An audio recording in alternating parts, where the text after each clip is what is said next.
MMA Boxing Talk here. This is a prediction video for UFC 214 main card. If you haven't already seen, go check out my Daniel Cormier versus John Jones prediction video. I put that out about 3 days ago. I got John Jones winning the fight. I predicted a decision for John Jones, but more decisive than the first fight, which it's kind of tough to see that. I also said in the video though that John Jones could very well get a late stoppage, and I think that's more the likely scenario. But my official prediction was John Jones decision and more decisive this time. Now we'll start off with the co-main event of the evening: Tyron Woodley versus Damian Maia for the welterweight championship. Woodley is coming off of defending his title twice against Wonderboy. One was a draw. Very lackluster fights. Both guys not really willing to too much to engage. But at the end of the day, Woodley hurt and dropped Wonderboy in each fight. He was the one that inflicted a lot more damage in the fights. So he deserves to be where he's at. Now, Damian Maia should have been here a little while ago. He's on a 7-fight win streak. It's hard to believe, he lost Anderson Silva at middleweight 7 years ago in 2010. And now in 2017, he's finally clawed his way back. It's really amazing. So in this one, you got a great wrestler in Woodley, who super explosive, athletic, powerful. He's a smart fighter as well. Damian Maia, probably the best jiu-jitsu practitioner we've ever seen inside the octagon. That's going to be an interesting fight. A lot of people are split down the middle, I feel, in this fight. I got to go with Tyron Woodley. I think that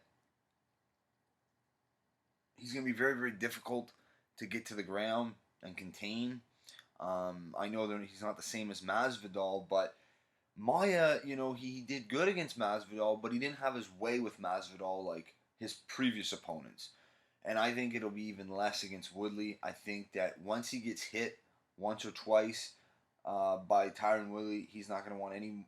He's going to be, like Woodley said, he's going to be lunging for the takedowns from far out, telegraphing them. Woodley, I think, is just a bad matchup for Maia straight up, and I like Damian Maia. So I got Tyron Woodley. I'm going to go with a second round TKO. Then before that, we have Chris Cyborg versus Tonya Evinger for the featherweight championship of the world, women's. Chris Cyborg, the best female fighter of all time. Just an absolute animal. Tonya Evinger, an Invicta champion at 135. Don't really know a whole lot about Tonya Evinger, but she seems like, she's ready for this opportunity. I still don't think that'll be enough. I got Cyborg winning first round TKO. And then we have a very, very interesting matchup in the welterweight division between ruthless Robbie Lawler and Donald Cowboy Cerrone. Whew, I'm excited for this one. It's crazy to think that, with everything going on with the Maymac, and then you got the main event, Cormier Jones, with all their history and just being the two best 205ers of all time, and the fact that they really should be pound for pound number 1 and 2. They're taking a lot of the spotlight, and Lawler Cerrone's kind of flying under the radar, but the real fight fans, they're excited as hell for this. I can't wait. I mean, I love both guys so much, Cerrone and Lawler. I gotta go with Robbie Lawler in this fight, though. I think that, both guys are easily hit, but Cerrone gets hit. He gets hit a lot. He doesn't really use too much head movement. It's always on the center line, his head. And we heard what Dana White said. When Cerrone wasn't eligible to fight at 213, Dana said that there's no way Cerrone will be ready by the end of the month. He had a pulled groin. It was all bruised up, and he had a blood infection. That's how tough Donald Cerrone is, but I don't think that's going to help him in this fight, you know. And Robbie Lawler is an absolute savage. He's been out for a while. He's going to come back, and he's going to want vengeance for that loss, you know, that to Tyron Woodley. So I got to go with Robbie Lawler. I think it'll be a decision, which is weird to say, but because that fight's just going to be fireworks. But I think it'll be a decision for some reason. It's a 3-rounder, so.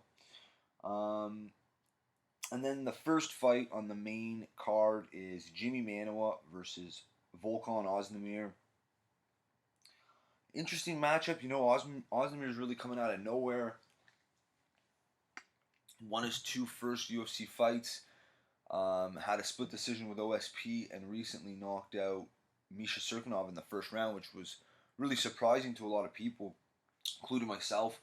And, you know, it did kind of seem a little flukish how it happened. But he got the job done and he got the win. So, but in this fight, I just don't know how Ozdemir is going to take Manuwa's power. Because Manuwa has crazy power in that left hand. I mean, it's vicious. The way he knocked out Corey Anderson, the way he finished OSP, I just see him stopping Ozdemir, and I think it'll be a 2nd round KO. But I mean, what a great card. What a great main event.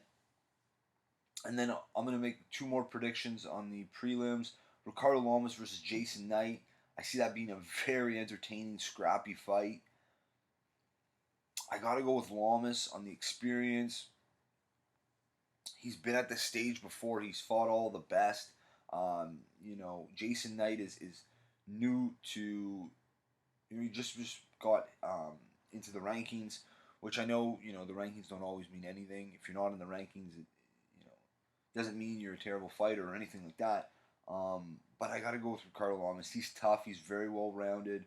So definitely Ricardo Lamas. And my last prediction will be Aljamain Sterling versus Renan Barão. Renan Barão, former bantamweight champion, taking on Aljamain Sterling. You know, Sterling has been inconsistent in some of his fights, and you know, Barão has definitely had his better days. It's interesting, you know, because Aljamain Sterling, he's hesitant with striking, especially throwing his hands. He likes to use kicks more.